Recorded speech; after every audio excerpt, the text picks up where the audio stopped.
زہران ممدانی کی victory speech اتنی ہی تاریخی بتائی جا رہی ہے جتنا ان کا نیو یارک سٹی کا میئر منتخب ہونا۔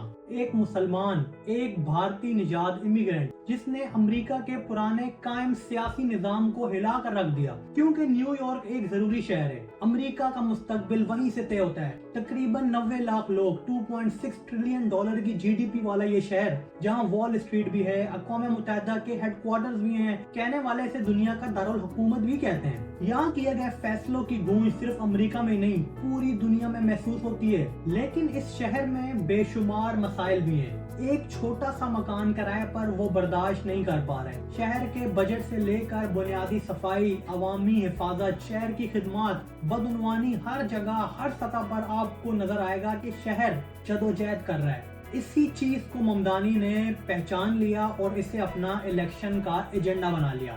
34 سالہ یہ ابھرتا ہوا سیاستدان، جسے ایک سال پہلے کوئی جانتا تک نہیں تھا، اب نیو یارک جیسے عظیم شہر نے اسے اپنا میئر منتخب کر لیا ہے، اور 100 سالوں میں سب سے کم عمر میئر ممدانی ہوں گے۔ ایک میئر جو ڈونلڈ ٹرمپ کی دھمکیوں سے نہیں ڈرتا۔ 10 لاکھ سے بھی زیادہ لوگوں نے پرانے سیاستدانوں کو چھوڑ کر اس الیکشن میں ممدانی کو ووٹ دیا ہے۔ اس وقت جب ٹرمپ اور ماگا امریکہ پر راج کر رہے ہیں، ان کا دبدبا وہاں چل رہا ہے۔ ڈیموکریٹک پارٹی ویسے ہی تباہ حال ہے، اسلاموفوبیا اور امیگرینٹس مخالف جذبات اپنے عروج پر ہیں، پھر بھی اس وقت نیو یارک نے یوگنڈا میں پیدا ہونے والے ممدانی کو اپنا لیڈر چنا ہے۔ اسی دوران امریکہ کے طاقتور رہنما، اداکار، سرمایہ دار، میڈیا سب ممدانی کو ہرانے میں لگ گئے تھے۔ ان کا الزام تھا کہ ممدانی کی سیاست کمیونسٹ ہے، وہ ایک جہادی ہے، جس سے الیکشن تو دور کی بات ہے، اسے امریکہ سے ہی نکال دینا چاہیے۔ لیکن اتنی بڑی مخالفت کے باوجود ممدانی میئرل الیکشن جیت جاتے ہیں۔ ممدانی ہے کون؟ کیا وہ سچ میں امریکہ کو کمیونسٹ ملک بنانا چاہتا ہے، یا وہ سچ میں لوگوں کی زندگی بہتر بنانا چاہتا ہے؟ اس نے اپنے میئرل مہم میں ایسا کیا کہا جس کے آگے امریکی ارب پتیوں، بلینئرز، بڑی بڑی میڈیا کمپنیوں نے بھی ہاتھ کھڑے کر دیے؟ اور کیوں آج نیو یارک کی نہیں بلکہ پوری دنیا میں لوگ ممدانی کی جیت کی خوشی منا رہے ہیں؟ انڈیا کی ایک فلم میکر میرا نائر اور یوگنڈا کے ایکڈیمک محمود ممدانی کے بیٹے زوران ممدانی کا امریکی سیاست سے دور دور تک کوئی تعلق نہیں تھا، لیکن جب ایک وکیل کے طور پر انہوں نے نیو یارک میں عام لوگوں کے ساتھ کام کرنا شروع کیا تو ان کی زندگی میں تبدیلی آتی ہے۔ ایک وکیل کے طور پر انہوں نے کئی کرایہ داروں کو جبری بے دخلی سے بچانے میں مدد کی۔ فری لانس میوزک آرٹسٹ اور ریپر ہونے کے ساتھ ساتھ ممدانی نے عوامی خدمت کو اپنا جنون بنا لیا۔ جلد ہی انہوں نے نیو یارک اسٹیٹ اسمبلی میں اپنی جگہ بنا لی۔ 2020 سے لے کر اب تک زوران 3 بار اسمبلی کے لیے منتخب ہو چکے تھے۔ آخر کار 2024 میں آج سے 1 سال پہلے انہوں نے ڈیموکریٹک پارٹی کے ٹکٹ پر نیو یارک کا میئرل الیکشن لڑنے کا فیصلہ کیا۔ اس وقت انہیں اس مقابلے میں ایک احتجاجی امیدوار کے طور پر دیکھا جا رہا تھا۔ شروع میں ممدانی کے جیتنے کے صرف 1% چانس تھے، کیونکہ انہیں ایک باغی سمجھا جاتا تھا جو موجودہ نظام سے لڑنے کی بات کرتا تھا۔ یہ نظام سالوں سے شہر کے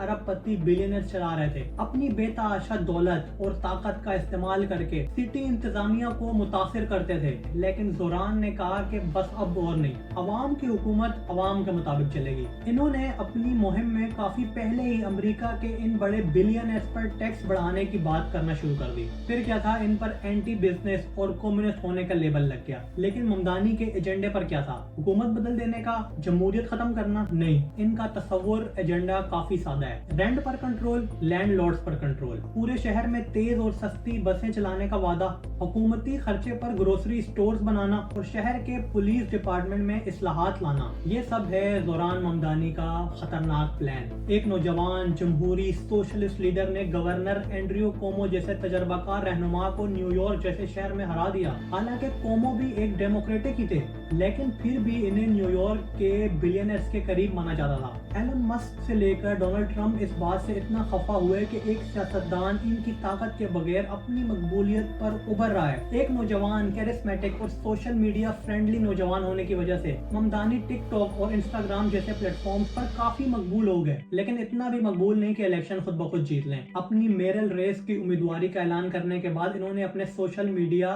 کنٹینٹ کو اور زیادہ بہتر کیا۔ ٹرمپ کی الیکشن الیکشن وکٹری کے ساتھ ان کا پہلا وائرل لمحہ آیا جہاں وہ سڑکوں پر گھوم گھوم کر تارکین وطن، سیاہ فام ووٹروں، خواتین ووٹروں سے پوچھ رہے تھے کہ آخر انہوں نے ٹرمپ کو ووٹ کیوں دیا۔ ان کی مہم آہستہ آہستہ آگے بڑھنے لگتی ہے۔ لوگوں سے بات کرنا ممدانی کی سوشل میڈیا ریچ بڑھاتا ہے۔ نیو یارک میں 800 سے بھی زیادہ زبانیں بولی جاتی ہیں۔ ان میں سے زیادہ لوگوں تک پہنچنے کے لیے ممدانی نے انگلش، اردو کے علاوہ ہندی، عربی جیسی زبانوں کا بھی استعمال کیا تاکہ ووٹر سے رابطہ قائم کیا جا سکے۔ ممدانی کی مہم کا سب سے بڑا موقع ڈیموکریٹک پرائمریز میں آیا جہاں انہوں نے اپنی ہی پارٹی کے 6 اور لوگوں سے مقابلہ کیا۔ ان پرائمری مباحثوں میں ہی ممدانی کو پہلی بار اپنے سوشل میڈیا فالوور سے آگے بڑھ کر پورے الیکٹوریٹ سے بات کرنے کا موقع ملا۔ اس سال جون کے شروع میں ان مباحثوں میں لوگوں نے پہلی بار ممدانی کا دوسرے امیدواروں سے موازنہ کیا، ان کی بنیاد پرست پالیسیوں کو پرکھا اور ان کی مہم کو قریب سے فالو کرنا شروع کیا۔ ان ڈیبیٹس میں اسرائیل اور فلسطین کے کچھ جوابات تو پوری دنیا میں وائرل ہو گئے، خاص طور پر وہ حصہ جہاں ایک لائن میں باقی تمام امیدوار الیکشن جیتنے کے بعد اسرائیل جانے کے نعرے لگاتے رہے، لیکن ایک واحد امیدوار تھے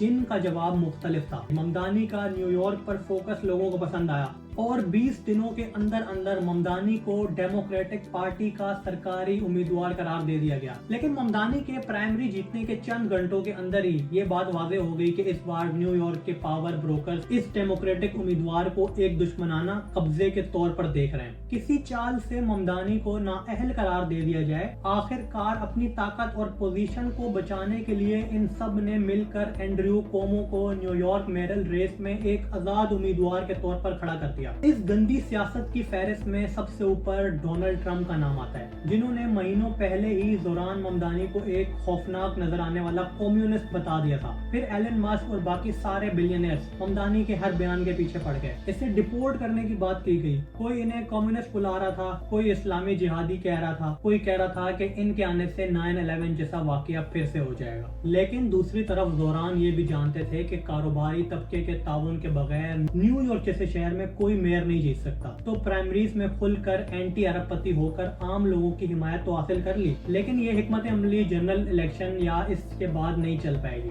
اس لیے ممدانی نے کچھ عرب پتیوں کو سمجھا بجھا کر اپنی ٹیم میں شامل کر لیا۔ اس سے ظاہر ہوتا ہے کہ وہ عملی بھی ہیں، یعنی بالکل کمیونسٹ نہیں ہیں۔ اب جو بھی ہو جائے، 1 جنوری سے ممدانی نیو یارک سٹی کے 100 سال کی تاریخ میں سب سے کم عمر میئر کے طور پر عہدہ سنبھالیں گے۔ اب رائٹ ونگ اینکرز، ماہرین، رہنما سب کے درمیان پچھلے 12 گھنٹوں سے امریکہ میں غم کا ماحول ہے۔ لیکن یاد رکھیے، آج جو لوگ رو رہے ہیں وہ کل ممدانی پر حملہ کرنے کی تیاری بھی کر رہے ہیں۔ اور سوچئے کتنی نفرت ہو سکتی ہے کہ ٹرمپ نے ڈیموکریٹک ممدانی کو ہرانے کے لیے ایک اور ڈیموکریٹک اینڈریو کومو کی الیکشن میں بالکل تائید کی۔ کومو خود سالوں سے ٹرمپ کے خلاف لڑتے آئے ہیں اور آج ٹرمپ انہی کی حمایت کر رہا تھا، صرف اور صرف اس لیے کہ ممدانی کسی نہ کسی طرح سے رک جائے، کیونکہ ٹرمپ جانتا ہے کہ ممدانی کے ساتھ نیو یارک کو وہ ہار جائیں گے۔ اب ٹرمپ کو ہر چیز کرے گا جس سے ممدانی کو روکا جا سکے، ان کے سوشلسٹ خیالات، ان کی بہبود کے نظریات کو نافذ نہ ہونے دیا جائے گا۔ لیکن ممدانی کی مشکلات ٹرمپ پر ختم نہیں ہوتی، اب بھی ان کی اپنی ڈیموکریٹک پارٹی ان کے پیچھے متفقہ طور پر کھڑی نہیں ہے۔ انہیں ڈر ہے کہ ممدانی کے سوشلسٹ خیالات کہیں پوری ڈیموکریٹک پارٹی کو طویل مدتی طور پر امریکہ میں نقصان نہ پہنچا دیں۔ اور آگے جو بھی ہو، ایک بات تو واضح ہے کہ دنیا کے سب سے زیادہ سرمایہ دارانہ شہر کا میئر اب ایک سوشلسٹ بننے والا ہے۔ اسرائیل سے باہر دنیا کی سب سے بڑی یہودی آبادی والے شہر کی قیادت اب ایک فلسطینی حامی کارکن کرنے والا ہے، جو نسل کشی کو نسل کشی کہنے کی جرات رکھتا ہے۔